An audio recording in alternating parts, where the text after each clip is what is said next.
بسم اللہ الرحمن الرحیم۔ عزیز طلبہ، مقاصد پر گفتگو چل رہی تھی۔ مقاصد کی تعریف، پھر دوسرا مسئلہ آتا ہے مقاصد شرعیہ کا دلائل سے رابطہ، دونوں میں آپس میں کیا ربط ہے؟ آیا مقاصد شریعت کوئی ایسی چیز کا نام ہے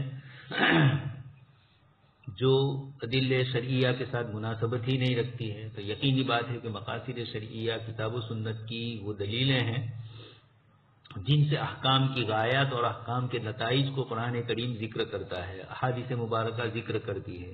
اس لیے یقیناً مقاصد شرعیہ کا باقی دلائل سے بھی ربط ہے۔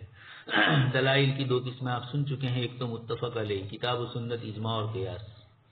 دوسری دلیل کی دوسری قسم ہے مختلف فی، جس میں آپ سن چکے ہیں استحسان، استصلاح، استصحاب حال، سد ذرائع، قول صحابی، شرائع من قبلنا اور عرف، ان سب کو کہا جاتا ہے مختلف فی دلائل۔ سب آپ سن چکے ہیں اصول فقہ میں۔ گفتگو یہاں یہ ہے کہ دلائل شرعیہ چاہے وہ متفق علیہ ہو چاہے مختلف فی ہو، مقاصد شرعیہ کا ان دونوں سے ربط ہے۔ کتاب اللہ قرآن کریم قانون سازی کا سب سے پہلا بنیادی ماخذ اور اصل الاصول ہے، اور قرآن کریم میں خود احکام ہے، مقاصد ہے، حکمتیں ہیں، اسرار شریعت ہے، بہت ساری آیات ہیں جس سے ہمیں اس کا پتہ چلتا ہے۔ چنانچہ عبدیت اور عبودیت، امور تعبدیہ، عبادات میں اس کا پتہ چلتا ہے، بلکہ پوری ہماری زندگی وما خلقت الجن والانس الا لیعبدون، عبادت ہی سے ہماری پوری زندگی عبادت ہے، پوری عبادت ہے، یعنی وہی پوری زندگی کا ماحصل ہے۔ تو آیت کریمہ میں اللہ پاک نے خود یہ ارشاد فرمایا، اور اس طریقے سے انبیاء کرام کی بعثت کے مقاصد کو ذکر کیا، تو اس کو بھی اللہ تبارک تعالیٰ نے فرمایا رسلا مبشرین ومنذرین لئلا یکون للناس علی اللہ حجۃ بعد الرسل۔ انبیاء کو بھیجنے کا مقصد بھی فرمایا کہ پھر بعد میں لوگ یہ نہ کہیں کہ ہمارے پاس ما جاءنا من بشیر ولا نذیر، کوئی آیا ہی نہیں ہمارے پاس بشارت و ڈرانے والا۔ اسی طریقے سے قرآن کریم کی کچھ آیات سے پتہ چلتا ہے کہ اس شریعت کا مقصود اللہ تبارک تعالیٰ کی طرف سے بندوں پر مشقت اور تکلیف ڈالنا نہیں ہے، بلکہ اللہ پاک کی طرف سے لوگوں کو آسانی اور راحت پہنچانا ہے۔ اس کو یسر سے تعبیر کیا جاتا ہے، یرید اللہ ان یخفف عنکم وخلق الانسان ضعیفا، اللہ پاک چاہتے ہیں کہ تم پر تخفیف فرمائے۔ ما جعل علیکم فی الدین من حرج، اللہ پاک نے تمہارے اوپر تنگی نہیں ڈالی ہے۔ اسی طرح اصلاح، بھلائی کی باتیں، فتنہ فساد، زیادتی اور برے کاموں سے روکنا، بار بار انبیاء کرام علیہ الصلوۃ والسلام نے فرمایا۔ قرآن کریم نے خود فرمایا تلک الدار الآخرۃ نجعلها للذین یریدون علوا للذین لا یریدون علوا فی الارض ولا فسادا، کہ یہ آخرت کا گھر، تلک الدار الآخرۃ نجعلها للذین، ان لوگوں کے لیے جو زمین میں فساد نہیں مچاتے ہیں، زیادتی نہیں چاہتے ہیں۔ ایک اور آیت کریمہ میں اللہ پاک نے فرمایا وَإِذَا تَوَلَّىٰ سَعَىٰ فِي الْأَرْضِ لِيُفْسِدَ فِيهَا وَيُهْلِكَ الْحَرْثَ وَالنَّسْلَ، یہ فساد مچانا، لوگوں کو کھیتی میں نقصان پہنچانا، انسانوں کو نقصان پہنچانا، دہشت گردیاں مختلف طریقوں سے، چاہے انفرادی ہو چاہے حکومتی لحاظ کی ہو، یہ سب کے سب اسلام اس کو نہیں چاہتا ہے۔ ان اريد الا الاصلاح ما استطعت، نبیوں نے آ کر یہی دعوت دی کہ ہم تو صرف اصلاح چاہتے ہیں جتنی ہم سے ہو سکے، وہاں تک ہم لوگوں میں بھلائی چاہتے ہیں، خیر چاہتے ہیں۔ یہ اس باتی انداز میں جب فرمایا تو جب اصلاح عام ہوگی تو خود بخود فساد، زیادتی اور برے کام رک جائیں گے۔ تو نبی اس باتی طور پر اصلاح کی کوشش کرتے ہیں اور منفی طور پر فساد وغیرہ کی جتنی شکلیں بنتی ہیں ان سب سے روکتے ہیں۔ آگے اسی طریقے سے اللہ تبارک تعالیٰ نے ایمان والوں کو فرمایا اتفاق و اتحاد کی دعوت دی، وَاعْتَصِمُوا بِحَبْلِ اللَّهِ جَمِيعًا وَلَا تَفَرَّقُوا، اے ایمان والو اللہ کی رسی کو مضبوطی سے پکڑو، مراد قرآن کریم ہے، اور ولا تفرقوا، آپس میں نا اتفاقی نہ کرو، انتشار پیدا نہ کرو، بلکہ قرآن کریم نے فضیلت ذکر فرمائی وَاذْكُرُوا نِعْمَةَ اللَّهِ عَلَيْكُمْ إِذْ كُنْتُمْ أَعْدَاءً فَأَلَّفَ بَيْنَ قُلُوبِكُمْ فَأَصْبَحْتُمْ بِنِعْمَتِهِ إِخْوَانًا، کہ تم اللہ تبارک تعالیٰ کا احسان یاد کرو۔ اوس اور خزرج کی برسوں کی لڑائیاں آپس میں چل رہی تھی، اللہ تبارک تعالیٰ نے انصار کے ان دونوں قبیلوں کے درمیان شیر و شکر ان کو کر دیا، اور آیت کریمہ میں فرمائے کنتم اعداء، ایک دوسرے کے دشمن تھے، فَأَلَّفَ بَيْنَ قُلُوبِكُمْ، اللہ پاک نے تمہارے دلوں کو جوڑ دیا. اس دلوں کو جوڑنے کی اور امت کے متحد ہونے کی جو سب سے بڑی شکل ہے حبل اللہ، اللہ کی رسی، الممدود من السماء الى الارض. حدیث شریف میں فرمایا جو آسمان سے زمین کی طرف لٹکائی گئی ہے، یہ قرآن کریم اتفاق کا ذریعہ بن سکتا ہے. آپس میں ناچاکیاں دور کرنے کا ذریعہ قرآن کریم پر جمع ہونا ہے. ولا تفرقوا. اسی طرح قوت اور طاقت کے متعلق بھی فرمایا، جو آیت اس سے پہلے آپ سن چکے ہیں، وَأَعِدُّوا لَهُم مَّا اسْتَطَعْتُم مِّن قُوَّةٍ وَمِن رِّبَاطِ الْخَيْلِ. جتنا بھی ہو سکے تم دشمنوں کے مقابلے کے لیے تیاری کرو، اپنی قوت کو بڑھاؤ. وَمِن رِّبَاطِ الْخَيْلِ، اس زمانے میں گھوڑوں کا باندھنا اور گھوڑوں کو ساتھ میں رکھنا جہاد کے لیے، یہ تھا، اس کو ذکر کیا. آیت میں یہ بھی مراد ہے، اور اس کے علاوہ عصر حاضر کی جتنی بھی مستطاعتم من قوت ہو سکتی ہے، ماڈرن سے ماڈرن ٹیکنالوجی اور ہتھیار وغیرہ، آیت کریمہ میں ان کو شریک کیا، شامل کیا. ترہبون بہ، اصل چیز ہے ارہاب، اللہ کے دشمنوں پر.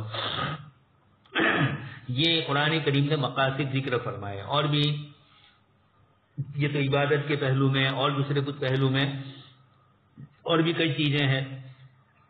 قرآن کریم نے حکمتوں کو ذکر کیا، علتوں کو ذکر کیا، احکام کے امور سے متعلق فوائد کو جزوی مثالوں کے ذریعے قرآن کریم میں ذکر فرمایا. اقیم الصلاۃ لذکری، کل آپ سن چکے ہیں. نماز کے قیام کا مقصد بتلایا، اللہ تبارک تعالیٰ کی یاد اور آخرت کے احوال کا استحضار. ان الصلاۃ تنہی عن الفحشاء والمنکر. اور حکمت ذکر فرمائی، نماز کا قیام فحشاء اور منکر سے روکتا ہے. دوسری جگہ فرمایا خذ من اموالہم صدقۃ تطہرہم وتزکیہم بہا وصلی علیہم. زکوٰۃ کی وجوہات ذکر فرمائی. انسانی قلوب کو پاک کرتی ہے زکوٰۃ. وتزکیہم، تصفیہ ان کا ہوتا ہے، اس لیے کہ آدمی کے دل سے وأحضرت الانفس الشح، انسانی دلوں کے اندر شح کو ڈالا گیا ہے. فطری طور پر انسان لالچی ہے، حریص ہے. ان آیات کے ذریعے بتلا دیا کہ یہ حرص اور یہ لالچ تمہاری دور ہوتی ہے زکوٰۃ کی ادائیگی سے. جب آدمی زکوٰۃ ادا کرے گا تو یقینی بات ہے کہ جو دوسروں کو دینے والا ہے وہ خود اپنے لیے انتظام کرے گا کہ میری طبیعت میں ایسی چیز نہ ہو جس کی بنیاد کے اوپر میں شح کا شکار بنوں. تو شح سے بچنے کے لیے قرآن کریم نے جو بنیادی چیز بتلائی ہے وہ زکوٰۃ اور صدقات. تو خیر یہ علت بتلائی، اور اس کے ساتھ ساتھ یہ حکمت بھی بتلائی کہ اللہ پاک نے مال ہم پر کیوں فرض کیا، مال اللہ کی راہ میں کیوں دینا ہے. ایک تو فقیر کی حاجت پوری ہوتی ہے، ضرورت مند کی ضرورت پوری ہوتی ہے، اور دینے والے کا تصفیہ ہوتا ہے، طہارت ہوتی ہے، تزکیہ ہوتا ہے. دنیا کی محبت سے اس کا دل اللہ تبارک تعالیٰ دور فرما دیتے ہیں. آگے اسی طریقے سے حج کے لیے فرمایا لیشہدوا منافع لہم، اپنے فوائد کو پہنچ جائے، یہ لوگ حاصل کرے فوائد کو. حج کی مشروعیت میں دینی، اجتماعی، تربیتی بہت سارے فوائد ہیں. حضرت مولانا علی میاں صاحب کی کتاب ہے ارکان اربعہ، اور شاہ ولی اللہ رحمۃ اللہ علیہ کی، امام غزالی رحمۃ اللہ علیہ، امام راضی، ابن قیم، ابن تیمیہ، ان حضرات کے اقوال کی روشنی کے اندر حضرت مولانا نے ارکان اربعہ کے اندر حکمتوں کو سمجھایا ہے. حج کی حکمت کیا ہے، حج کی مشروعیت کیوں ہوئی، عجیب و غریب قسم کے اس کے فوائد ذکر کیے ہیں. تو اللہ پاک نے منافع فرمایا. علماء ربانیین نے حج کے منافع کیا کیا ہو سکتے ہیں ان تمام کو اپنی کتابوں میں ذکر کیا. تحفۃ الحج کر کے بھی ایک کتاب ہے، اور اس کے اندر بھی کئی حکمتیں ذکر فرمائی ہیں. آگے اسی طرح کتب علیکم الصیام کما کتب علی الذین من قبلکم کے بعد آگے فرمایا لعلکم تتقون. روزہ انسانی تکبر کو، انسانی برائیوں کو، تقوی کے خلاف جتنی چیزیں انسان سے سرزد ہوتی ہے، روزہ اس کے لیے ڈھال بنتا ہے. جنتن، تو نفس کے تکبر کو دور کرتا ہے. لوگوں کی بھوک اور پیاس کو، اپنی بھوک اور پیاس کو جب دیکھتا ہے تو غریب مسکین لوگوں کی بھوک اور پیاس اس کو سمجھ میں آتی ہے. اور بھی کئی فوائد ہیں ارکان اربعہ میں، اس کو بھی حضرت نے ذکر کیا ہے. آگے ہے وَلَكُمْ فِي الْقِصَاصِ حَيَاةٌ، تمہارے لیے قصاص کے اندر زندگی ہے. انسانی جان کی حفاظت ہوتی ہے، مال کی بھی حفاظت ہوتی ہے، جس کے نتیجے کے اندر اولاد یتیم نہیں ہوتی ہے، عورتیں بیوہ نہیں ہوتی ہیں، ماں باپ اپنے جوان لڑکے کو کھوتے نہیں ہیں، جو ان کی روزی روزگار کا ذریعہ ہوتا ہے. یہ اس طریقے کی آیت کریمہ میں فرما دیا کہ جب اسلامی سزا کا نفاذ ہوگا تو اس کا فائدہ یہ ہوگا کہ سماج اور معاشرے کے اندر سے انسانی زندگی کی اہمیت معلوم ہوگی اور کوئی کسی کو قتل نہیں کرے گا، حتیٰ کہ اس کے اوپر جو قسامت لازم کی، اس کے اوپر جو دیت لازم کی، اس کا بھی فائدہ یہ ہوگا کہ ایک آدمی قتل کرنے کے لیے جا رہا ہے،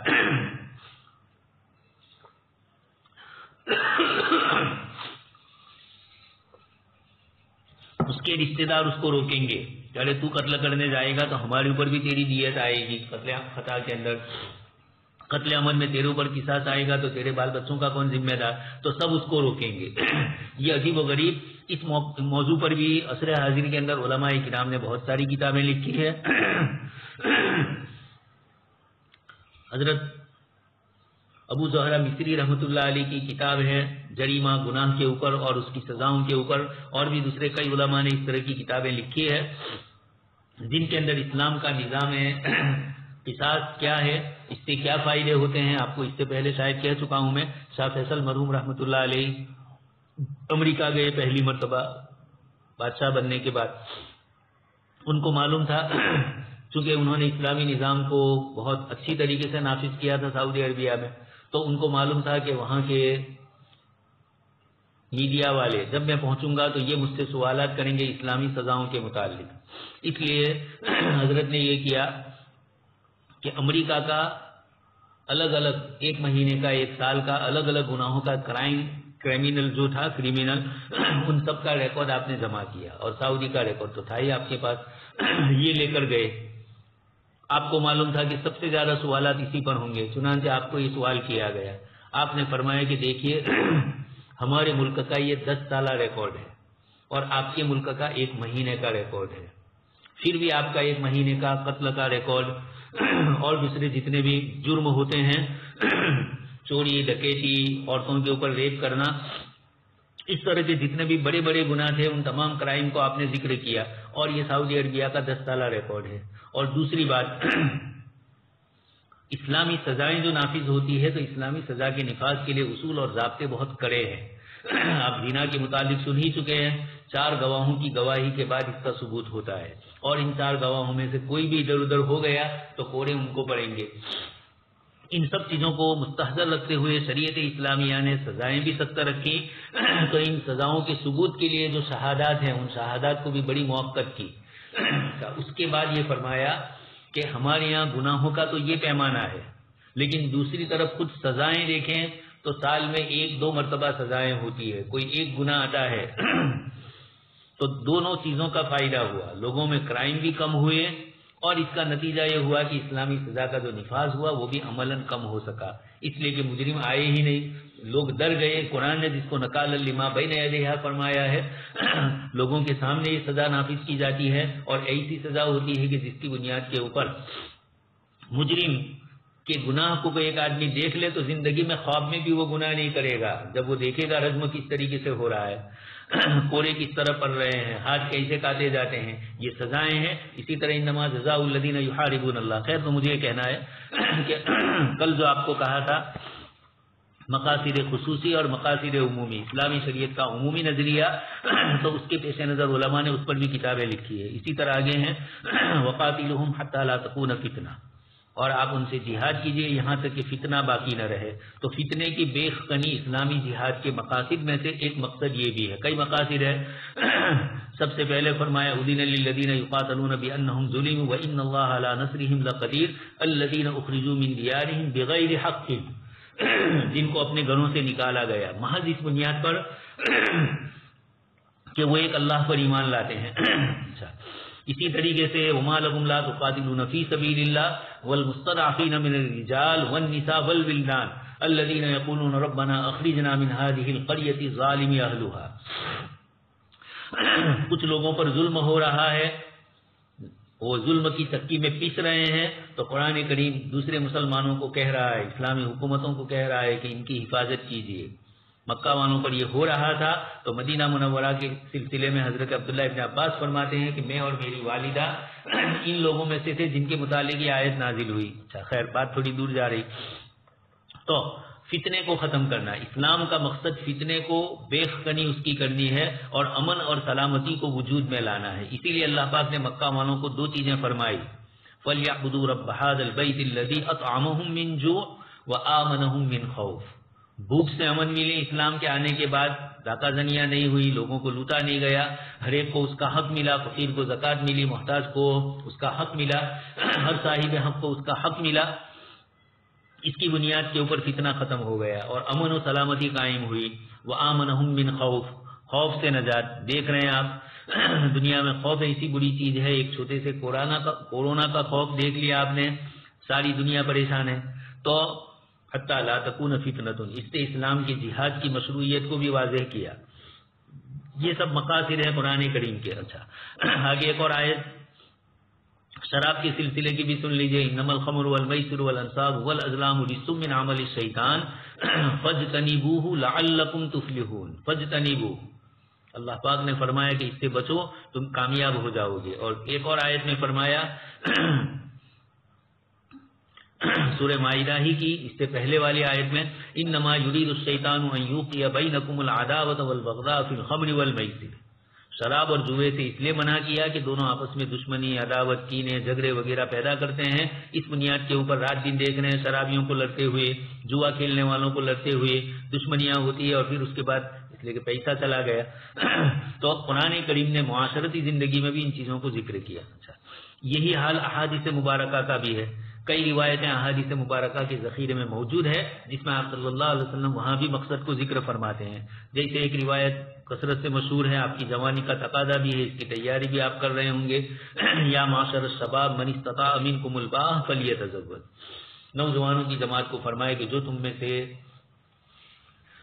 صحبت کی, مجامعات کی اور اس کے لوازمات کی استطاعت رکھتے ہیں فلیتزوج, تو وہ شادی کرے. فإنه أغض للبصر وأحسن للفرج.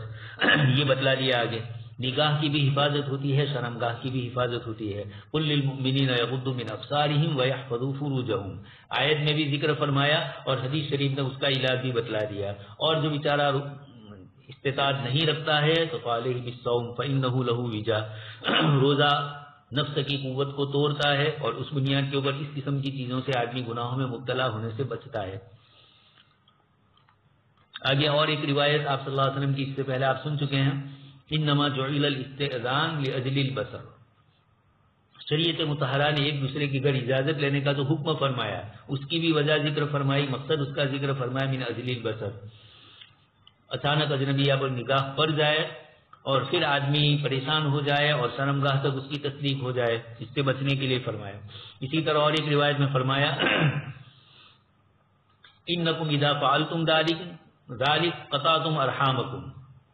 اگر تم نے ایسا کیا تو گویا تم نے رشتوں کو پامال کیا.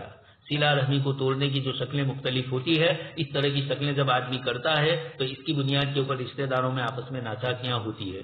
یہ قطع رحمی یہ بھی بہت بری چیز ہے, اس سے بہت سی چیزیں پریشان کن ہوتی ہے. تو آپ صلی اللہ علیہ وسلم نے گھروں میں داخل ہونے سے پہلے اجازت طلب کرنے کی ترغیب دی تاکہ نگاہ کی حفاظت ہو, اور داخل ہونے والے کی نگاہ گھر کے اندر لوگوں کے قابل ستر جگہ پر نہ پڑ جائے. اسی طرح عورت اور اس کے رشتہ دار, اس کی پھوپھی یا اس کی خالہ کے درمیان نکاح کو جمع کرنے میں منع فرمایا.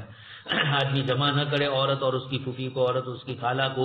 یہ اس طرح کے جو رشتے ہیں, جب یہ رشتے ایک عورت ہے اس کی پھوپھی اور بھتیجی دونوں ایک شوہر کے نکاح میں ہے تو یقینی بات ہے کہ سوکن بننے کی بنیاد پر پریشانی آتی ہے. بلکہ ہم نے یہاں تک دیکھا کہ دو بہنیں دو بھائیوں کے ساتھ ہے اور آپس میں جھگڑا ہوتا ہے بھائیوں کا یا بہنوں کا, تو وہ اتنا, یا اولاد کی نسبت سے جھگڑے بعد میں ہوتے ہیں تو اتنا شدید ہوتا ہے کہ بھائی بھائی نہیں رہتے, بہنیں بہنیں نہیں رہتی, آپس میں اختلاف اور انتشار ہو جاتا ہے. تو اللہ کے رسول صلی اللہ علیہ وسلم نے ایک آدمی کے نکاح میں ایسی رشتہ دار عورتوں کو جانے سے منع کیا جن کے درمیان آپس میں رشتے کا لحاظ کرنا ضروری ہے. پھوپھی اور خالہ یہ ایک متبرک رشتہ ہے. اس رشتے کے اندر جب دونوں کو جمع کر لے, پھوپھی کو بھتیجی کے ساتھ, خالہ کو بھانجی کے ساتھ, تو یقیناً یہ پریشانی آئے گی.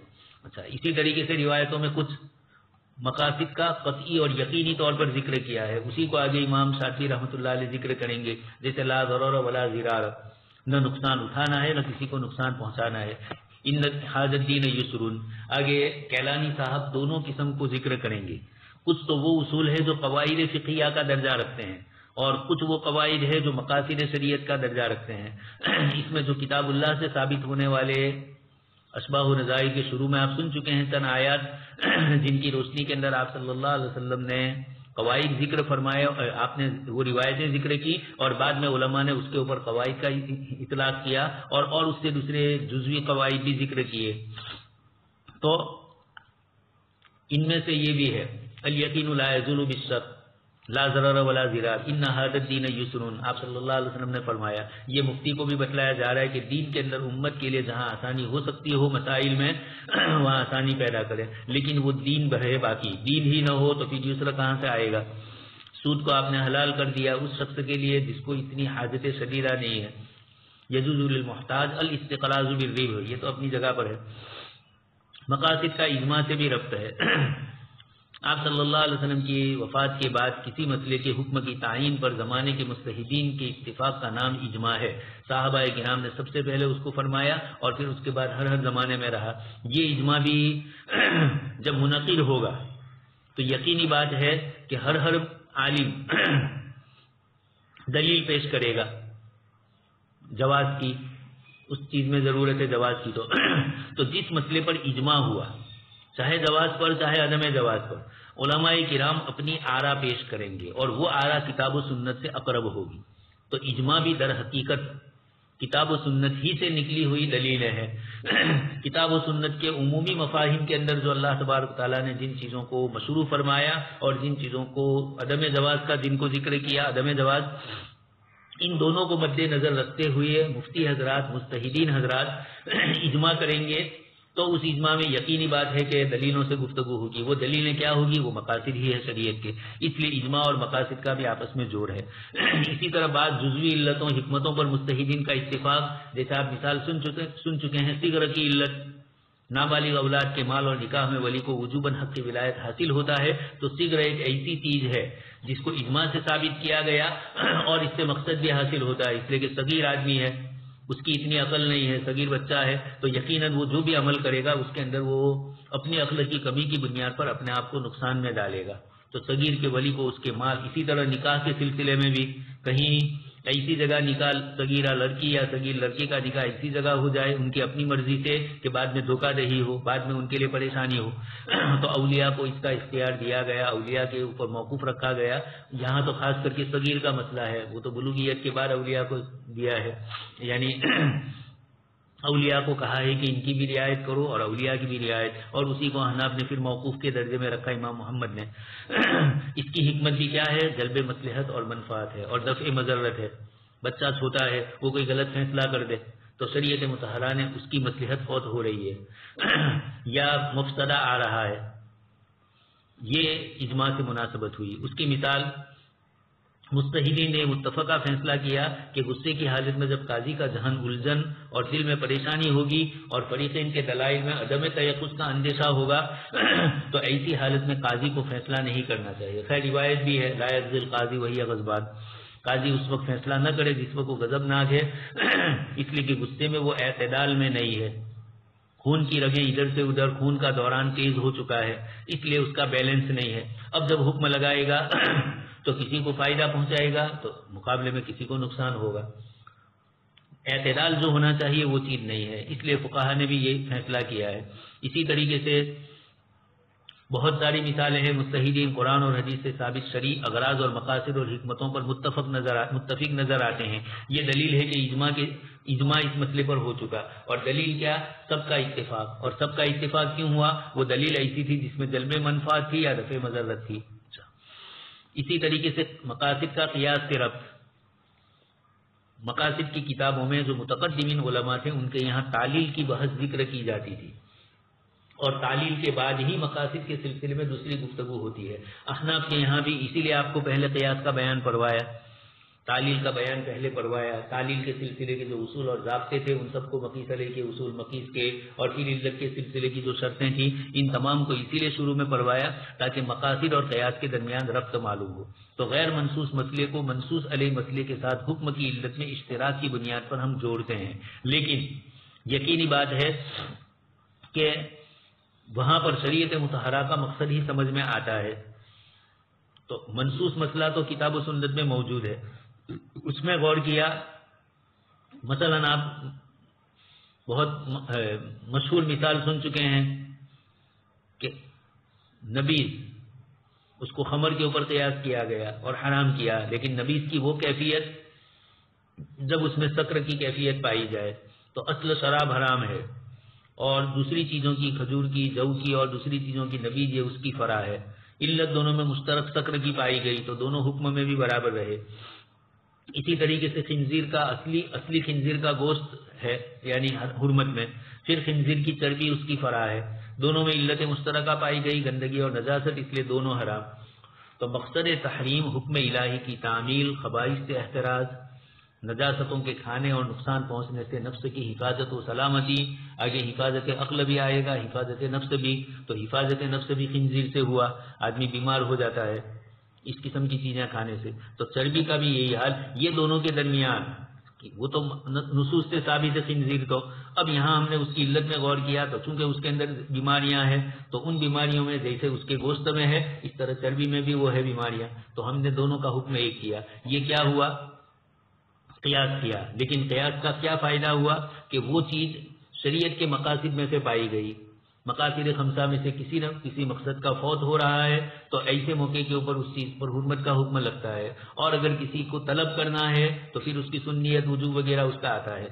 اسی طریقے سے باقیرہ نابالغہ اور صیبہ نابالغہ اس کی فرع ہے، اس لیے کہ ہمارے یہاں بلوغ اور عدم بلوغ ان دونوں کا اعتبار ہوتا ہے، جبکہ دوسرے علماء کے نزدیک طیبہ اور باقیرہ کا فرق ہے. تو وہ اپنے اعتبار سے مسئلہ ذکر کرتے ہیں، ہم اپنے اعتبار سے پڑھ کے آئے ہیں. مثالیں آپ، مقصد عورت کی عزت اور شرافت کی حفاظت اور اس کے مفاد کی سلامتی ہے تاکہ عورت برے انتخاب کی وجہ سے پریشان نہ ہو جائے. اس لیے باقیرہ طیبہ کا کچھ حضرات نے فرق کیا، انہوں نے بھی یہی ملحوظ رکھا، اور احناف نے نابالغہ اور بالغہ کا فرق ملحوظ رکھا، دونوں کے درمیان فرق. تو یہ ہم نے جو کچھ کیا اور دوسرے علماء نے بھی جو کیا، چاہے علتوں کے درمیان ہمارا اور ان کا فرق ہے لیکن اصل علت مشترکہ صغر ہے.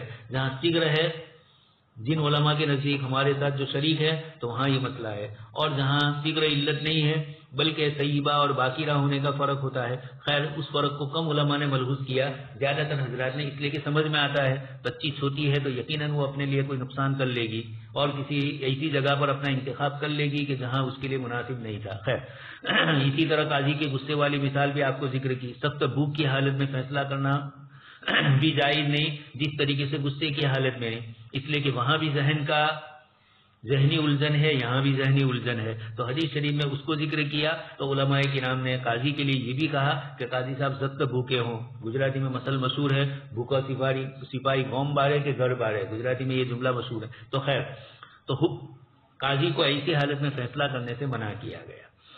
فریقین کے حقوق کی حفاظت یہاں بھی مقصود ہے، اور شریعت مطہرہ کا یہ بھی ایک مقصد ہے کہ انصاف قائم ہو، بلکہ عدل اور انصاف یہ تو کتاب و سنت کے وہ عمومی مقاصد ہے جو تمام زندگی کے شعبوں کے اندر وہ اپنے آپ کو پہنچاتے ہیں. یعنی زندگی کے تمام امور کے اندر عدل و انصاف کا لحاظ کرنا ضروری ہوگا، اس لیے یہ ایسے عمومی مقاصد ہے کہ جس کا اتنا زیادہ عموم ہے کہ سبھی اس کو جانتے ہیں. یہ تو تھے متفقہ دلائل کے ساتھ مقاصد کا ربط. اس کے ساتھ مختلف فی دلیلیں جو ہے ان کے ساتھ بھی مقاصد کا ربط ہے. جب یہ متفق علیہ کے ساتھ ان کا ربط ہو گیا تو یہ کافی تھا. لیکن چونکہ علماء کے نزدیک جدید مسائل کے اندر جہاں کتاب و سنت کی دلیلیں نہ ہو، اجماع بھی نہ ہو، قیاس بھی نہ ہو، اور مسئلے کا تعلق مصالح مرسلہ سے ہو تو ایسے موقع پر کیا کیا جائے؟ مسئلے کا تعلق عرف سے ہے تو کیا کیا جائے؟ استحسان سے ہے تو سب تو علماء متفق نہیں استحسان کی دلیل پر. تو جو جن کے یہاں ہے ان کے یہاں بھی مقصد کی رعایت کرتے ہوئے ہی استحسان کو لایا گیا ہے، استصلاح کو لایا گیا ہے. سب سے پہلے مصلحت مرسلہ آپ سن چکے ہیں، سب تعریف بھی اس کی. کتاب و سنت میں جہاں نہ اثباتاً کوئی حکم ہے نہ نفیاً کوئی حکم ہے تو یقینی بات ہے کہ ایسی جگہ پر حکم لگانا مشکل ہوتا ہے، نہ اس بات کا لگا سکتے ہیں نہ نفی کا. تو وہاں پر کیا ہوگا؟ مقاصد شرعیہ کو ہی، مصلحت شرعیہ کو ہی تلاش کیا جائے گا اور اس کی روشنی کے اندر حکم لگایا جائے گا. جیسے سب سے پہلے جنگ یمامہ میں صحابہ کرام قرہ کی ایک بڑی تعداد شہید ہو گئی. حضرت عمر رضی اللہ تعالیٰ عنہ نے حضرت ابوبکر صدیق سے عرض کیا، بار بار کہتے رہے، اور پھر حضرت ابوبکر صدیق کو انشراح ہو گیا. پھر آپ نے حضرت زید بن ثابت رضی اللہ تعالیٰ عنہ کو بلایا اور ان کے پاس کتاب اللہ کی ترتیب دلوائی، یعنی کتاب اللہ کو لکھوانے کا حکم فرمایا. گواہوں کے ذریعے آپ نے یہ کام پورا کیا. تو حضرت ابوبکر صدیق نے جب حضرت زید بن ثابت کو بلایا تو حضرت زید بن ثابت رضی اللہ تعالیٰ عنہ نے فرمایا کہ وہ کام جو آپ سے پہلے جناب نبی اکرم صلی اللہ علیہ وسلم نے نہیں کیا ہے، آپ حضرات اس کو کیسے کرتے ہیں؟ یہی اشکال حضرت ابوبکر صدیق رضی اللہ تعالیٰ عنہ کو بھی ہوا تھا. حضرت عمر نے فرمایا واللہ فیہ خیر، اللہ پاک اس کے اندر خیر ڈالیں گے، اللہ کی طرف سے اس میں خیر ہوگی. اور پھر حضرت عمر کے مشورے پر حضرت ابوبکر صدیق نے بھی غور کیا اور اللہ تبارک تعالیٰ نے آپ کے دل کو بھی منشرح کیا. حضرت زید بن ثابت فرماتے ہیں کہ حضرت ابوبکر صدیق کے کہنے کے بعد میرے دل کو بھی انشراح ہوا. تو یہ پہلا موقع تھا آپ صلی اللہ علیہ وسلم سے کتاب اللہ کو مکمل شکل میں. ایک تو یہ ہے کہ آپ صلی اللہ علیہ وسلم کے زمانے میں صحابہ کرام کو خود آپ نے ترتیب جمع کروائی اور آپ صلی اللہ علیہ وسلم نے قرآن کریم کی آیت کو صورت میں رکھا. تو آیتیں تو آپ صلی اللہ علیہ وسلم نے رکھ دی تھی، لیکن آپ کے انتقال تک اس بات کا خطرہ تھا کہ کوئی آیت نازل ہو. اس لیے حضور کی موجودگی کے اندر یہ ممکن نہیں تھا کہ پورا قرآن کریم دفتین کی شکل میں محفوظ ہو جائے. تو حضرت ابوبکر صدیق کے زمانے میں اس کو ترتیب دیا کہ اب وحی الہی کا سلسلہ منقطع ہوا. لیکن پھر اس کے بعد مسئلہ آیا، حضرت ابوبکر صدیق نے سورتوں کو تو جمع کیا تھا، لیکن سورتوں کی ترتیب حضور صلی اللہ علیہ وسلم نے جو بتلائی تھی، صحابہ کرام میں پھر سورتوں کی ترتیب کے سلسلے میں عمومی طور پر تو اتفاق ہوا، لیکن حضرت علی رضی اللہ تعالیٰ عنہ کا مصحف اور حضرت عبداللہ ابن مسعود ان دونوں کے مصحف میں اور بھی دوسرے صحابہ کرام کے مصاحف ایسے تھے جن میں سورتوں کی ترتیب الگ تھی. خیر وہ گفتگو دوسری ہے. یہاں گفتگو یہ ہے کہ سب سے پہلے مسئلہ آیا قرآن کریم کو ضائع ہونے سے بچانے کے لیے قرآن کریم کو تحریری شکل میں مکمل طور پر پیش کرنا اور پورے قرآن کریم کی حفاظت اس طرف کر لینا. یہ پہلا مسئلہ تھا. حضرت ابوبکر صدیق اور حضرت عمر وغیرہ ان حضرات کے سامنے مسئلہ آیا، انہوں نے اس کی حکمت اور مصلحت پر غور کیا، جو سب سے پہلے حضرت عمر کے دل میں آیا اور پھر حضرت ابوبکر صدیق اور حضرت زید بن ثابت اور تمام صحابہ کرام کا اتفاق ہو گیا. روایت میں یہ بھی ہے استحر القتل. حضرت عمر نے فرمایا کہ جنگ یمامہ میں بخاری شریف کے حاشیے میں ہے کہ 700 صحابہ شہید ہوئے تھے، یعنی وہ جو قرہ تھے. اس طریقے سے کچھ اور روایتوں میں دوسری بھی تعداد ہے، لیکن حضرت عمر نے جو جملہ فرمایا کہ قتل اتنا بڑا ہو چکا ہے اور اگر اس طریقے سے مختلف مواقع پر قرہ حضرات شہید ہوتے جائیں گے قرآن کریم کے حاملین، تو ایسا نہ ہو کہ قرآن کریم ہم سے ضائع ہو جائے. اس لیے آپ امت کے لیے یہ انتظام کیجیے. چنانچہ اب یہ مسئلہ ایسا تھا، اس کو مصلحت مرسلہ کہا جائے گا. آپ صلی اللہ علیہ وسلم کی طرف سے صراحتاً قرآن کو اس طرح تحریری شکل میں منظم شکل کے اندر جو حضرت ابوبکر صدیق نے کیا، اس پوری شکل کے اندر قرآن کریم اور دو گواہوں کو لا کر اس طرح کرنا، یہ جو کچھ کیا گیا دور صدیقی میں، یہ پورا کا پورا ایک ایسی چیز تھی باطن بھی حضور کی طرف سے کوئی حکم نہیں تھا اور نفین بھی نہیں تھا، تو اس کو مصلحت مرسلہ کہا گیا. اس پر صحابہ کرام نے مصلحت کو دیکھا، مقاصد کو، تو مصلحت مرسلہ آئی اور اس مصلحت میں صحابہ کرام نے، یعنی مصلحت کے سلسلے میں اس بات و نفی نہیں تھی، مرسل تھی، ارسال تھا اس میں لیکن یعنی اس بات و نفی نہیں تھی. ان حضرات نے جب غور و فکر کیا تو یہ کیا تو معلوم ہوا کہ مصلحت مرسلہ انہوں نے مقاصد ہی کو پیش نظر رکھ کر مصلحت مرسلہ سے کتاب اللہ کی تحریری شکل دی گئی. اسی طریقے سے اذان، نماز، لوگوں کا اجتماع، خطبات جمعہ، وعیدین، عرفات، افعال عمرہ، حج، تراویح وغیرہ میں عصر حاضر کے اندر لاؤڈ اسپیکر کا استعمال، موجودہ ٹیکنالوجی کی اشیاء کا استعمال، کیونکہ اس طرح کی جدید وسائل بہت سے فوائد کے حامل ہے. قرآن کریم کی بھی اذان اور قرآن کی نشر و اشاعت، لوگوں تک اس کو پہنچانا، علم نافع سے لوگوں کا آراستہ پیراستہ کرنا. حالانکہ لاؤڈ اسپیکر اور مائکرو فون اور عصر حاضر کے اندر آن لائن بھی کہیں گے، اگرچہ آن لائن پر ابھی علماء متفق نہیں ہیں، لیکن یہ ہے کہ یقیناً ان کے استعمال کے جواز کی صراحت قرآن و حدیث میں نہیں ہے، نہیں متقدمین و متاخرین کے زمانے میں ان کا وجود تھا. البتہ دین اسلام میں اس بات کی تائید ضرور ہے کہ عمدہ اور نفع بخش چیزوں کی نشر و اشاعت میں ان کی مدد حاصل کرنا گویا دین کی خدمت ہے.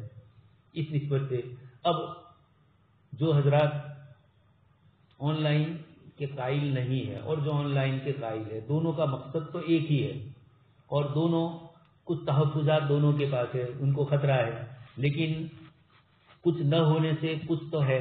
اور دوسری بات یہ ہے کہ جو وجوہات ان حضرات نے ذکر کی، میں مسئلے میں اس لیے نہیں پڑھنا چاہتا کہ دارالعلوم دیوبند کی طرف سے اس کی مخالفت آئی اور وقف دارالعلوم کے اندر یہ چل رہا ہے، اس لیے اور دارالعلوم ندوۃ العلماء میں چل رہا ہے، اس لیے ہم کسی کا فریق بننا نہیں چاہتے، ہم تو رفیق بننا چاہتے ہیں. لیکن یہ دیکھا جائے گا کتاب اللہ نے جیسے فرمایا اسمہما اکبر من نفعہما، کسی چیز کا نفع زیادہ ہو اور نقصان کم ہو تو نفع کے پہلو کو مد نظر رکھا جاتا ہے. اخون البلیتین حدیث شریف میں آپ صلی اللہ علیہ وسلم نے خود فرمایا. اور اگر کسی چیز کا نفع کم ہے نقصان زیادہ ہے تو اسمہما اکبر من نفعہما، ایسے موقع پر منع فرمایا گیا. تو خیر یہاں اتنا بتلانا ہے کہ اس مسئلے کے سلسلے میں دونوں فریق اپنی اپنی دلیلیں پیش کرتے ہیں اور دونوں مقصد شریعت ہی کی طرف متوجہ ہے. اب میں کسی کو ترجیح دینا نہیں چاہتا، لیکن کم سے کم اتنا ہے کہ دونوں کے پاس جو دلیلیں ہیں، ہمیں تو جو گفتگو کرنی ہے کہ عصر حاضر میں اس طرح کی نئی نئی چیزیں جو آ رہی ہے، ان چیزوں سے فائدہ کیسے اٹھایا جائے، تو اس میں اصول وہی کاربن ہوگا. اب دونوں طرف دلیلیں ہیں، اس لیے ہم اس میں پڑھنے نہیں چاہتے، علماء نے دلیلیں پیش کر ہی دیے دونوں طرف سے. تو یہاں اتنی بات ہے کہ یہ مسئلہ جب آیا، جیسا آپ گزشتہ کل سن چکے، پاکستان میں جب لاؤڈ اسپیکر کا مسئلہ آیا، اس پر نماز کا مسئلہ، حضرت مفتی شفیع صاحب رحمۃ اللہ علیہ نے سب سے بنیادی تحقیق یہی کی کہ یہ آواز اس کی اصلی ہے یا صدائے بازگشت ہے. جب اس کے ماہرین اس لائن کے صوتیات کے جو ماہر تھے، آواز کے صوتیات کے، اس لائن کے ماہرین سے حضرت مولانا نے پوچھا، ان حضرات کی یہی رائے ہوئی کہ یہاں آواز بری کر کے پیش کیا جاتا ہے، آواز تو اصلی ہی ہے لیکن اس کو ویو کے اوپر اور ہوا کی لہروں کے اندر، ہوا کے دوش کے اوپر اس کو جو پہنچایا جا رہا ہے تو دور تک پہنچایا جا رہا ہے. آپ ریڈیو سن رہے ہیں اور اسی طریقے کی دنیا بھر کی جو چیزیں آ رہی ہے، میڈیم ویو، شارٹ ویو، اس طریقے کی یہ ویو کے اوپر ہی پورا چل رہا ہے. تو آواز کا بھی یہ مسئلہ تھا. پھر ہم نے دیکھا دعوت و تبلیغ کے احباب شروع کے اندر جب صوبے کا اجتماع ہوتا تھا، عالمی اجتماع، اس کے اندر بھی لاؤڈ اسپیکر نہیں رکھتے تھے، تو اس کے نقصان بھی ہم نے اپنی آنکھوں سے دیکھے. امام صاحب گئے ہیں سجدے میں اور پیچھے سے آنے والے سمجھ رہے ہیں کہ امام صاحب رکوع میں گئے. بڑے اجتماع، اتنی لمبی لمبی صفیں ہوتی تھی، آگے کا کچھ نظر نہیں آ رہا تھا دور دور تک. تو یقینی بات ہے کہ جب آواز الگ الگ ہوئی تو اللہ اکبر کی آواز ہوئی، پیچھے سے وضو کر کے آنے والے کو یہ پتا نہیں کہ یہ اللہ اکبر رکوع کا ہے یا سجدے کا، اس لیے وہ داخل ہو جاتے تھے. پھر پتا چلتا تھا 2 منٹ کے بعد کہ سمیع اللہ لمن حمیدہ ہوا ہے یا اللہ اکبر کے بعد سورہ فاتحہ شروع ہو رہی، تو پتا چلتا تھا کہ یہ کیا تھے. تو یہ اس طریقے کی شکلیں بنتی تھی. جب سے اس کے بعد مائک آ گیا تو ان کو بھی اطمینان ہوا. حرم شریف میں دیکھ ہی رہے ہم، تو چیزیں آہستہ آہستہ اس کے احکام بدلتے ہیں. پھر یہ چیزیں ایسی ہے کہ ان کی مصلحتیں وقتی ہوتی ہے، کبھی مصلحت یہ غالب آئی کبھی وہ غالب آئی. تو ایک ماہر مفتی اور ایک متدین عالم کے لیے ان چیزوں میں ایک چیز کے اوپر بس نہیں کرنا ہوتا ہے، اس کی گہرائیوں میں جانا ہوتا ہے اور پھر اس کے بعد حکم لگانا ہوتا ہے. خیر آگے اس کے بعد ہے سرکاری دفاتر، عدالتوں، کچہریوں، تحصیلوں میں دائر ہونے والے مقدمات، معاملات کو رجسٹر کرنا، اندراج کرانا. آپ صلی اللہ علیہ وسلم کے زمانے میں یہ چیزیں نہیں تھی، آپ جان چکے ہیں. حضرت معاویہ اسلمی آئے، غامدیہ رضی اللہ تعالیٰ عنہ آئی اور انہوں نے اپنے گناہوں کا اقرار کیا. پھر حضور نے کہا کہ تمہارے پیٹ میں بچہ ہے تو جب یہ کھانے کے قابل ہو جائے، اس کو تمہاری ضرورت نہ ہو. وہی روایت میں لکھا ہوا ہے. حضرت مولانا تقی صاحب نے اس قصے کو ذکر کیا کہ یہ ماں کی مامتا، بچہ بھی پیدا ہو چکا تھا، ماں کی مامتا تھی، لیکن محض حکم خداوندی کو سمجھ کر اپنے آپ کو پیش کیا. کوئی رجسٹر میں اندراج نہیں تھا، نہ حضور نے ان کو بلایا تھا، لیکن وہ خود اپنی طرف سے بچے کو لے کر گئی اور ہاتھ میں روٹی کا ٹکڑا بھی دیا کہ یہ بچہ میرا محتاج نہیں ہے. اسی طریقے سے بہت سارے مسائل. حضرت کعب ابن مالک رضی اللہ تعالیٰ عنہ جو غزوہ تبوک سے پیچھے رہ گئے، آپ رضی اللہ تعالیٰ عنہ بھی فرماتے ہیں کہ لیس ہنا سجیل، کوئی رجسٹر نہیں تھا کہ جس میں ہمارا نام اندراج ہو. یہ شروع میں یہ تھا. حضرت عمر کے زمانے میں یہ ساری چیزیں اندراج ہونے لگی. وظیفے بھی مقرر کیے تو سب کے نام اندراج میں ہوئے. سب کو جہاد میں کون سے حضرات گئے ہیں، کتنے گئے ہیں، سب کی لسٹ. جیسے ہمارے دعوت تبلیغ کے احباب کے پاس ساری جماعتوں کی لسٹ ہوتی ہے، تو صحابہ کرام کے زمانے میں اس طرح کی لسٹیں چلتی تھی. بعد میں حضور کے زمانے میں تو اس قسم کی چیزیں نہیں تھی. اب بعد کے دور کے اندر حقوق کی حفاظت، ضمانت ہو سکے، اور آج کل بھی یہی ہے، عصر حاضر میں بھی مقدمات کی کثرت ہوتی ہے کہ اسلام حدود اور شاخ در شاخ قسطوں میں فیصل کیے جاتے ہیں. حیلوں، دھوکے اور مکر و فریب کی بھی بھرمار ہو گئی ہے. امانت و دیانت مفقود ہو گئی ہے. اس وجہ سے شادی بیاہ اور اس سے وابستہ امور ان تمام کے اندر رجسٹر وغیرہ محفوظ کرنا ضروری ہو گیا. نکاح کا بھی رجسٹر، نسب کا بھی رجسٹر، داخلہ جنم کا، نان و نفقہ کے رجسٹر، حق کی پرورش، مہر، قانونی اور ادبی اور تربیتی ذمہ داریاں رات دن چلتی ہے، تو سب چیزوں کو لکھنے کے سلسلے میں کہا گیا. اب آپ کسی سرکاری آفس میں جائیں گے تو کتنے رجسٹروں میں کن کن طریقوں سے اندراج ہوتا ہے. یہ سب گورنمنٹ نے بھی اسی لیے رکھا کہ کسی ایک جگہ سے چیز نکل گئی تو دوسری جگہ محفوظ رہے. موبائل میں ہم دیکھتے ہیں ایک چیز ریکارڈ محفوظ کر لیتے ہیں تو کتنی جگہوں پر وہ محفوظ ہو جاتی ہے. جب انسان کے ایک چھوٹے سے آلے کے اندر اتنی صلاحیت ہے کہ وہ صرف ایک جگہ پر اسٹوریج نہیں کرتا ہے، کئی کئی جگہ پر وہ اسٹور ہوتا ہے. ایک جگہ سے نکل گیا دوسرے میں سے آپ نکال لیتے ہیں کبھی، اور کبھی بالکل ہی نکل جاتا ہے. اور پھر بھی اس کے باوجود مشینریاں ایسی ہے کہ دوبارہ ریکارڈ واپس آتے ہیں کیونکہ وہ ان کے یہاں محفوظ ہوتے ہیں ان کی مشینریوں. تو اسی لیے کہا جاتا ہے جو کمپنیاں اپنے یہاں حساب کتاب رکھتی ہے یا جو ادارے اپنے یہاں حساب کتاب رکھتے ہیں ان کے پاس ہارڈ ڈسک ہوتی ہے. پھر یہ ہارڈ ڈسک نکال لیتے ہیں تو حکومت کے آدمیوں کو جب شک ہوتا ہے تو ہارڈ ڈسک واپس منگواتے ہیں اور اس کے اندر سے ڈیٹا واپس آ جاتا ہے، چاہے انہوں نے نکال دیا ہو. تو جب دنیا کے ہر ڈسکوں کے اندر دوبارہ واپس آ سکتا ہے. اسی طرح بھی کچھ ایپ بھی موبائل میں آ چکی ہے کہ آپ کی ایک چیز پہلے کی ہے وہ نکل چکی ہے، پھر بھی آپ یہ ایپ اس میں داخل کرو اور اس کے اندر وہ چیز لاؤ تو خود بخود آ جاتی ہے. جب دنیا کا انسان یہ کر سکتا ہے تو اللہ پاک کے یہاں بھی جو حساب و کتاب ہے وہاں کے رجسٹر بھی اسی بنیاد پر رکھے گئے ہیں. کل انسان یہ کہے کہ میں نے تو یہ گناہ نہیں کیا تھا، اللہ پاک سارے رجسٹروں سے کروائیں گے، نکالوائیں گے. تو خیر بتلانا یہ ہے اسی بنیاد پر اب آپ دیکھتے ہیں دو آدمیوں میں لین دین کا معاملہ ہوتا ہے، شرعی نقطۂ نظر سے ایجاب و قبول ہو گیا تو یہ دونوں کا معاملہ مکمل ہو گیا.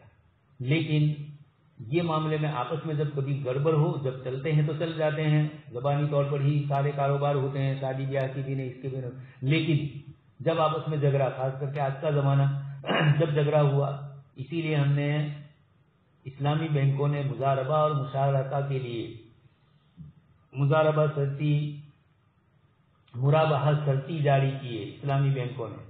تو علماء میں یہ مسئلہ آیا کہ یہ مضاربہ شرطی تو تو بہت اچھی چیز ہے.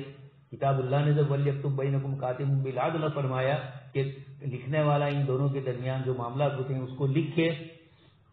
اسی طرح آج کل ایک مسئلہ آتا ہے، اس لیے آپ حضرات کو کہنا پڑتا ہے کہ مثلا شوہر نے طلاق دی، صرف عورت کے سامنے دی، کوئی گواہ مقرر نہیں کیے، لوگوں کے سامنے نہیں دیا یا تحریری نہیں دی دستخط کرتے ہوئے. تو اب میاں بیوی کے درمیان طلاق دی ہے شوہر نے، عورت کو بھی معلوم ہے لیکن کوئی گواہ نہیں ہے، تو میاں بیوی پھر جاتے ہیں. یا عورت کہتی ہے کہ مجھے کچھ سمجھ میں نہیں آیا انہوں نے کیا کہا. شوہر بولتا ہے، جیسے آپ کو شاید میں نے مثال دی ہو، بمبئی سے ایک مرتبہ ایسا مسئلہ آیا، لڑکا کہہ رہا ہے کہ میں نے 2 طلاق دی یا 3 طلاق دی مجھے معلوم نہیں ہے.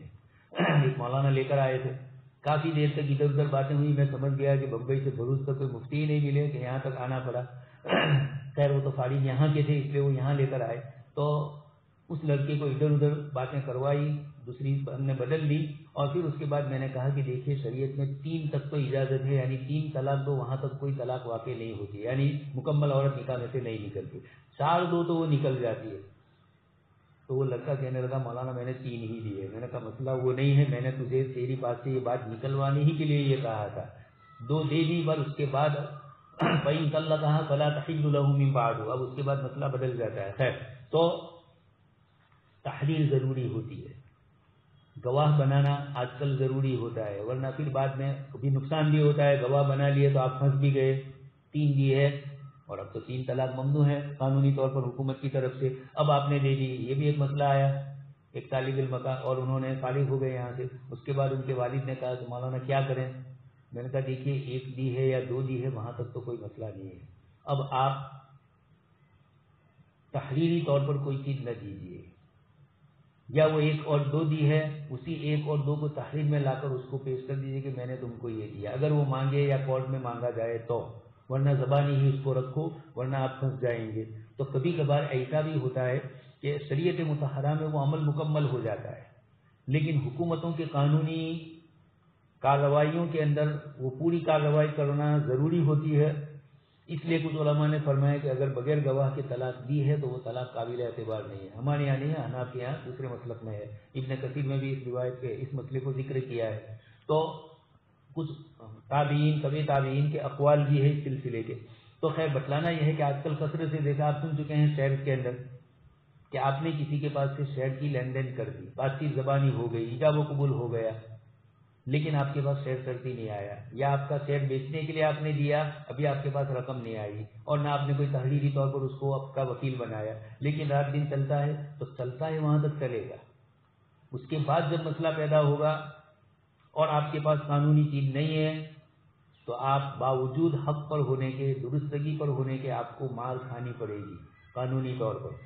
اس لیے شریعت مطہرہ نے جو معاملے اور مسائل ذکر کیے ہیں وہ اپنی جگہ پر، اس کا انکار نہیں ہے، لیکن جب سامنے مقابلے کے اندر کورٹ کچہریوں کے اندر یہ مسئلے آتے ہیں اور وہاں تحریری چیز مانگی جاتی ہے یا تحریری چیز کا اعتبار ہوتا ہے یا ہیلے دھوکے وغیرہ کا کثرت سے وہاں پر مسئلہ بنتا ہے، تو ایسے موقع پر امانت و دیانت آپ کو اپنی امانت داری بتلانے کے لیے یا اپنا حق وصول کرنے کے لیے ان قانونی مرحلوں سے گزرنا پڑے گا جن قانونی مرحلوں کو شریعت مطہرہ نے بھی ملحوظ رکھا ہے. اور اگر شریعت میں اس وقت یہ بات پیش نہیں آئی تھی اور عصر حاضر میں پیش آئی ہے تو اس کو بھی ملحوظ رکھ، یہ سب کی سب چیزیں کہی جائے گی مصلحت مرسلہ، اور یہ مقاصد ہے. اس میں آپ کے مال کی حفاظت ہوتی ہے تو مقصد مال کی حفاظت، مقصد عزت کی حفاظت. الگر سرکاری دفاتر میں معاملات وغیرہ کے اندراج اور استحکام کی ضوابط کی شریعت میں کوئی صراحت، کوئی نص موجود نہیں، لیکن شریعت کے عمومی دلائل، قواعد و اصول، اور اس میں خاص کر کے وہ کتاب و سنت ہی کی صراحتیں جس میں آپ صلی اللہ علیہ وسلم نے لکھنے کا فرمایا ہو، گواہ بنانے کا فرمایا ہے، یہ تو کتاب و سنت سے بھی ثابت ہے اور حکومتوں کے لحاظ سے بھی. عصر حاضر میں اس طریقے کی کئی چیزیں ہوتی ہے تو یہ مقاصد کے ساتھ مصلحت اور مقصد تو خیر قریب قریب بہت ہے. اسی لیے اصل کتاب جو آئے گی کیلانی صاحب کی، اس کے اندر بھی حکمت کے ساتھ مقاصد کا تعلق، علت کے ساتھ مقصد کا تعلق، مناسبت کے ساتھ علت کا تعلق، جو علت کی مناسبت آپ پڑھ چکے ہیں اصول فقہ میں، یہ چیزیں تو مقاصد سے یہ ساری کی ساری قریب ہیں. مقاصد اور مصلحت مرسلہ کے درمیان آپ کو معلوم ہو گیا کہ مصلحت کا جو عنوان دیا جاتا ہے اس کے پیچھے حقیقت میں کوئی نہ کوئی مقاصد خمسہ میں سے کسی کو باقی رکھنا ہوتا ہے، ضائع ہونے کا خطرہ ہے، یا کوئی اثباتی طور پر باقی رکھنے کے، اثباتی طور پر اس کو وصول کرنے کے اعتبار سے کرنا ہے. اسی طرح استحسان اور مقاصد کے درمیان ربط. استحسان تو آپ سن ہی چکے ہیں، قیاس سے عدول کی ہوئی شکل، جمہور علماء کے نزدیک حجت ہے استحسان. صوافی کے یہاں بھی آپ سن چکے ہیں، علامہ تاج الدین سبکی کے حوالے سے کہہ چکا ہوں، ان کے یہاں بھی استحسان کی مثالیں موجود ہیں. اچھا، اسی سلسلے میں مثال دی جاتی ہے مخطوبہ. وہ عورت جن کو نکاح کا پیغام دیا جاتا ہے اس کو دیکھنا جائز ہے، جبکہ کتاب اللہ نے قل للمؤمنین یغضوا من ابصارہم وقل للمؤمنات یغضضن من ابصارہن، دونوں چیزیں فرمائی، لیکن حدیث شریف میں خود معلوم ہوتا ہے کہ اجنبی مرد اجنبی عورت کو تو دیکھنا مرد عورت کے لیے جائز نہیں ہے، لیکن اجنبی عورت سے نکاح کا جو مسئلہ چل رہا ہے، صحابی نکاح کے سلسلے میں آئے، آپ صلی اللہ علیہ وسلم نے فرمایا کہ تم نے دیکھی عورت کو؟ انہوں نے کہا کہ نہیں. تو آپ نے فرمایا کہ اذهب فانظر لها فانه احرى ان يقدم بينكما، جاؤ اور اس عورت کو دیکھو، اس لیے کہ یہ تمہارے درمیان مداومت اور یہ محبت اور الفت کا ذریعہ بنتے ہیں. اس حدیث شریف میں آپ صلی اللہ علیہ وسلم نے ایک طرف مخطوبہ کو دیکھنے کی استثناء کی علت اور حکمت بتلائی، مقصد ذکر کیا. نکاح تعبیدی چیز ہے، شریعت کا یہ مقصود ہے، اور اس تعبید کے اندر یہ چیز بھی مفید ہوتی ہے کہ عورت کو پہلے دیکھ لیا جائے، کچھ بات چیت کر لی جائے. عصر حاضر میں اور کچھ چیزیں ہوتی ہے، لڑکے لڑکی کو الگ بٹھایا جاتا ہے، ایک دوسرے کی پسند ناپسند کی چیزوں کو بھی ذکر کیا جاتا ہے. یہ ایک اعتبار سے من وجہ اچھا بھی ہے تاکہ دونوں ایک دوسرے کے مزاج کو جان لیں. بس وہاں تک کی بات میں کر رہا ہوں، اور کوئی دوسری گڑبڑ نہ ہو. جیسے ہمارے یہاں ہوتا ہے، منگنی کا مسئلہ ہو جاتا ہے، اس کے بعد لڑکا لڑکی گھومنے چلے جاتے ہیں، تو بہتر یہ ہے کہ نکاح پڑھا دو اب آپ، تو پھر اس کے بعد مسئلہ آسان ہو جائے گا. نکاح نہیں ہوتا ہے، یہ منگنی شرعی اعتبار سے اس کے لیے ابھی اجنبی ہی آئی ہے، لیکن ایک وعدہ ہے. جب آپ نکاح تو اور قبیل تو بولیں گے تو یہ وعدہ مکمل ہو رہا ہے. اب آپ نکاح کے رشتے میں جڑ گئے، اب آپ کے لیے وہ بیوی کے درجے میں ہوتی ہے، اب آپ کے لیے وہ تمام چیزیں حلال ہوگی جو بیوی ہونے کی حیثیت سے حلال ہوتی ہے. تو یہ ایک الگ مسئلہ ہے جو آج کل چل رہا ہے، لیکن یہاں جو مثال دی جا رہی ہے یہ بھی ایک استحسانی مثال ہے۔ قیاس کا تقاضا یہ ہے کہ آپ جب لڑکی کو دیکھنے جائیں تو آپ نہ دیکھیں، اس لیے کہ قل للمؤمنین یغضوا من ابصارہم فرمایا، لیکن اس حدیث شریف نے استثناء کر دیا، تو یہی استحسان ہوا۔ اپنی نظائر سے عدول، تو نظائر تو یہی اجنبیہ جتنی بھی ہے کسی کو دیکھنا جائز نہیں، غیر محرم وغیرہ جتنی بھی ہے۔ محرم کے سلسلے میں بھی کچھ مسائل اب آج کل اس کے لیے بھی محفوظ رکھنا ضروری ہے۔ تو آپ صلی اللہ علیہ وسلم نے اس روایت کے ذریعے مقصد کو بتلایا کہ مقصد چونکہ نکاح کی تعبید کا ہے اس لیے دیکھنا چاہیے، اس طرح کی جو بھی چیزیں آئی گی۔ اچھا، اسی طریقے سے ہوٹل میں ہم جاتے ہیں، خاص کر کے حج عمرہ کے لیے جو جاتے ہیں یا ٹور کے لیے جو جاتے ہیں، تو ہوٹل کے اندر کھانا پینا، اے سی چالو کرنا اور اس طریقے کی بجلیاں وغیرہ اور جتنی سہولیات، واشنگ مشین ہے تو اس کے لیے بھی چولہا کا نظام انہوں نے رکھا ہے کمرے کے اندر، تو اس کی گیس کا استعمال کرنا، یہ سب چیزیں بولی نہیں جاتی ہے۔ لیکن جب آدمی اچھا، اور پھر دوسرا مسئلہ یہ ہے کہ ہوٹل کے اندر کوئی کم استعمال کرے گا، کوئی زیادہ استعمال کرے گا۔ بہت سے لوگ ہوتے ہیں پورا وصول کرتے ہیں، ہمارے ساتھ تھے ساتھی کو کہا پیسے دیے ہیں، میں نے کہا پیسے دیے ہیں، خیر اس کی نفی نہیں ہے اور انہوں نے بھی آپ سے وصول کر لیے ہیں، لیکن یہ کہ بیجا اسراف، محض اس لیے کہ میری ضرورت تو نہیں ہے لیکن چونکہ سامنے والا، تو ایک ایسی چیز جس کی ضرورت نہیں ہے آپ کو پھر بھی آپ استعمال کر لو یا ضائع کرو، آپ چلے جا رہے ہیں اور پھر بھی بجلی کی سوئچ آن ہی رہتی ہے، آف نہیں کرتے آپ، اس طرح کی چیزیں یہ بھی مناسب نہیں ہے۔ لیکن خیر یہاں گفتگو اتنی ہے کہ ایک طرف اجارے کے اندر ساری چیزیں معلوم ہونی چاہیے، بے کے اندر ساری چیزیں معلوم ہونی چاہیے، لیکن اجارہ ایک مدت، ایک متعین مقدار میں آپ رقم ادا کرتے ہیں اور اس کے اندر آپ کو کھانا پینا، بجلی، غسل خانہ وغیرہ ان ساری چیزوں کا انتظام آپ کے لیے ہوتا ہے، لیکن اس مدت قیام کے دوران ان چیزوں کے استعمال پر جو خرچ آتا ہے یہ مجہول ہے، اس لیے اجارہ صحیح نہیں ہونا چاہیے۔ لیکن شریعت مطہرہ نے دیکھا کہ اتنی باریک سے باریک چیزوں کو دیکھنے جائے تو کوئی کسی ہوٹل میں جائے گا نہیں اور نہ کوئی ہوٹل والا کسی کو اپنے ہوٹل میں رکھے گا۔ بہت سے لوگ ہوتے ہیں اس قسم کے، چھوٹی چھوٹی چیزوں کا، تو دونوں طرف ہے، پھر ہوٹل ہی نہیں ملے گا آپ کو، یا ہوٹل والا اگر اس طرح سختی کرے گا تو کوئی ہوٹل میں جائے گا ہی نہیں اس کی ہوٹل میں۔ تو یہ بے مجہول، اجارے مجہولہ ہوتا ہے، لیکن اس کے باوجود علماء نے منع نہیں، جائز کہا۔ حمامات میں پہلے زمانے میں ایسا ہی ہوتا تھا، جب اسلامی حمام خانے ہوتے تھے اس میں بھی یہی ہوتا تھا کہ حمام خانے میں گیا، کتنا صابن استعمال کیا، کتنا گرم پانی استعمال کیا، کتنی اور دوسری چیزیں وہاں ہیں ان کا استعمال کیا۔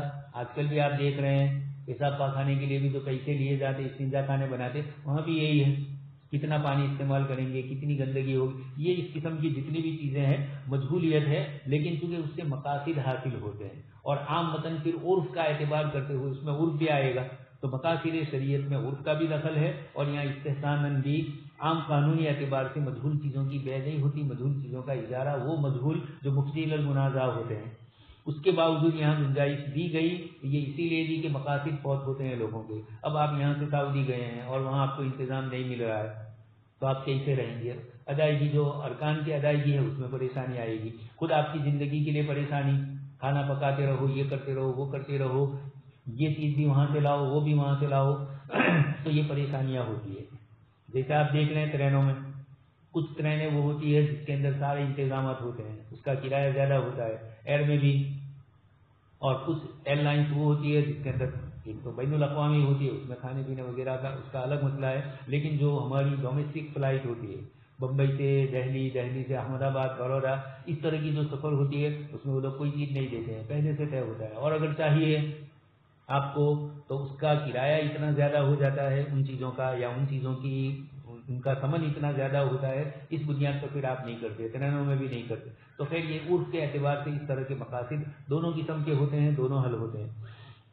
مقاصد اقوال صحابہ، صحابہ کرام کے زمانے میں بھی ایسا ہوا، کئی مسائل آئے اور حضرات صحابہ کرام نے اس سلسلے کے اندر جو قول ذکر کیا، آپس میں انہوں نے ان مسائل کو جس طریقے سے حل کیا، تو وحی کے نزول کے بعد وحی کے اسباب، اس کی مناسبتوں، حلال و حرام کے احکام، ان کو صحابہ سے زیادہ کون جاننے والا، اس لیے ان حضرات نے ان کے اقوال، ان کے فتاوی، ان کے فیصلے، ابن قیم نے اس کو جمع کیا حضرت عمر رضی اللہ تعالیٰ عنہ کے زمانے کے فیصلوں کو اعلام الموقعین میں، اور بھی دوسرے حضرات نے. ایک مفتی اور مجتہد کے لیے یہ بھی ضروری ہے اقوال صحابہ، چونکہ ہمارے یہاں بھی احناف کے یہاں ایک دلیل ہے، حجت ہے، اس لیے احناف کے اقوال صحابہ میں غور کرنے سے اور اس کا مطالعہ کرنے سے قاضی اپنے زمانے میں، مفتی اپنے زمانے کے فیصلوں میں بھی مقاصد شریعت سے ہم آہنگ بنے گا، زیادہ سے زیادہ اس کی رعایت ہوگی. صحابہ نے اپنے فتاویٰ میں اس کا لحاظ کیا. حضرت عبداللہ ابن مسعود کے فتاویٰ دیکھیے، حضرت عمر کے فتاویٰ، حضرت ابوبکر صدیق، حضرت عمر، حضرت عثمان اور حضرت علی نے جو فیصلے کیے. عصر حاضر میں عربی میں بھی ایک کتاب تھی اور اس کا اردو بھی ہو چکا ہے، نیٹ کے اوپر وہ کتاب آ چکی ہے، حضرت ابوبکر صدیق رضی اللہ تعالیٰ عنہ کے فیصلے. اس سے پتہ چلتا ہے کہ ان حضرات نے کس کس طریقے سے، خیر وہ تو فیصلے ہیں، یہاں اقوال ذکر کیے جاتے ہیں. کوئی ایک صحابی کسی مسئلے کے اندر کوئی ایک قول نقل کرے تو ان کا قول قابل عمل کسی زمانے میں ہوتا ہے، کسی زمانے میں نہیں ہوتا ہے. نصوص موجود ہوتی ہے تب تو اس کا اعتبار نہیں، لیکن اگر نصوص نہیں ہے تو قول صحابی رضی اللہ تعالیٰ عنہ کا بھی احناف کے یہاں اس درجے میں اعتبار ہے. مقاصد اور دلائل کے درمیان ربط کا خلاصہ، یہ اوپر جتنی چیزیں آپ نے سنی ان تمام کے اندر یہ معلوم ہوا کہ مقاصد کا ان کے ساتھ ربط ضرور ہوتا ہے. اس سلسلے کے اندر اور بھی دوسری کچھ چیزیں ہیں جو علماء نے ذکر کی اور اس کو بتلایا کہ کس طریقے سے ان کے درمیان آپس میں ربط ہوتا ہے. مقاصد شریعت ہی پر یہ تمام چیزیں مبنی ہوتی ہے، شریعت ہی سے ساتھ ہوتے ہیں، اس سے جدا نہیں ہوتے. ایک آدمی رات دن اس کے ساتھ کوئی رہتا ہے تو اس کے شیخ سعدی رحمۃ اللہ علیہ نے بوستا میں ایک شعر لکھا ہے کہ جب تک کئی سال تک تو صحبت میں نہیں رہے گا یوسف کو تو نہیں پہچانے گا، یعنی سیدنا یوسف علیہ السلام کی صحبت میں رہے. ایک مثال بھی ہے، کسی کی صحبت میں رہتے ہیں تو اس کے آداب اصول وغیرہ. اس طرح شریعت کی صحبت میں بھی جو شخص رہے گا، کتاب و سنت کے دلائل اور اکابر علماء نے کتاب و سنت کو جو سمجھا ہے، رازی نے، غزالی نے، ابن قیم نے، ابن تیمیہ نے، شاہ ولی اللہ نے، حضرت نانوتوی رحمۃ اللہ علیہ، حضرت گنگوہی، حضرت تھانوی رحمۃ اللہ علیہ، حضرت علامہ کشمیری، یہ جو اس قسم کے حضرات ہیں جن کو اللہ پاک نے گہری بصیرت کتاب و سنت کے عطا فرمائی تھی، ہر زمانے میں اور بھی دوسرے علماء رہے، یہ تو میں نے ہمارے اعتبار سے بتلا دیا. یہ حضرات کتاب و سنت کے مقاصد سے قریب ہوتے ہیں، رات دن کتاب و سنت کو پڑھتے ہیں اور نتیجہ اخذ کرتے ہیں. ابن قیم رحمۃ اللہ علیہ نے ہر چیز کے اندر اللہ پاک نے عجیب علوم سے نوازا. اسماء الہیہ، صفات الہیہ میں لگے تو اس میں بھی آپ نے یہی کیا، اور مسائل شرعیہ میں بھی آپ نے ایسی حکمتیں بتلائی. کتاب و سنت کا خلاصہ اور نچوڑ. شیخ محمد طاہر ابن عاشور ان کا بھی یہ کلام، اس طریقے سے شیخ ہلال فاسی اور عبداللہ دراز، عصر حاضر میں اور بھی دوسرے شیخ ریسونی، کیلانی صاحب، یہ حضرات ہیں جنہوں نے بڑی محنتیں کی. تو ان کے کلام کو پڑھتے ہیں تو کتاب و سنت کے خلاصے معلوم ہوتے ہیں. خاص کر کے شیخ محمد ابن طاہر ابن عاشور نے خلاصے کے طور پر بھی بہت سی چیزیں پیش کی. شریعت کے بیع سے کیا مقاصد ہے وہ اردو کتاب میں ہم نے لکھا ہے، اخیر کے اندر اس کو بھی پڑھ لیا جائے. بعد میں جب تک پورے دلائل نہ پڑھے جائیں ان کو سمجھ میں آنا تھوڑا مشکل ہوتا ہے. خیر، تو حاصل یہ ہے کہ یہ مقاصد شریعت کا شریعت کی نصوص وغیرہ سے ربط اس لیے بتلانا پڑتا ہے کہ کبھی کبھار کوئی آپ سے یہ کہے کہ آپ مقاصد شریعت کی بات ذکر کرتے ہیں لیکن اس کو تو متقدمین کے یہاں نہیں تھا، تو متقدمین کے یہاں سب تھا، انہوں نے عنوان نہیں دیا تھا اس کو مقصد کا. ان حضرات نے اس کو سبب کی شکل میں، علت کی شکل میں، نتائج کی شکل میں، غایات کے درجے میں ذکر کیا تھا. سبحان اللہ و بحمدہ، سبحانک اللہم و بحمدک، نشہد ان لا الہ الا انت، نستغفرک.